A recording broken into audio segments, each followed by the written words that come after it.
Ja, še posebej, ker zdaj v klasiki nisem imel medalje že kar nekaj let, tako da sem bil zelo zadovoljen.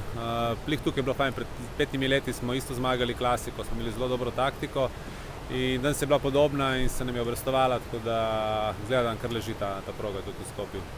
Ker smo pogledali čas, ko smo prišli v cilj, je bil zelo dober in smo vedeli, da bomo blizu medalj, nismo pa vedeli, zlate medalje nismo pa vedeli, če bo dovolj, tako da je bilo kar blizu, ko smo videli na koncu, ampak izgleda, da se je meni pa Anžetu kar obrestovalo, včeraj smo se spočili napram drugim in je bila mogoče to ta razlika, ki nas je popeljala potem do zlate medalje.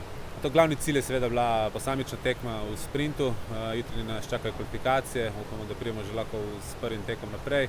Potem pa sobota, ja, tisto bo glavni cilj in tam bomo spet, mislim, da vsi trije oziroma štirje Slovenci napadali ta podium.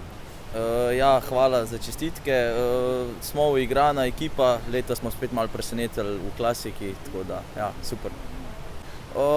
V bistvu smo šli iz štarta kar močno, smo imeli cilj, da gor naredimo čim večjo razliko in da nas do dol ne pobere toliko, da nas drugi ujamemo in je šlo tako po planu.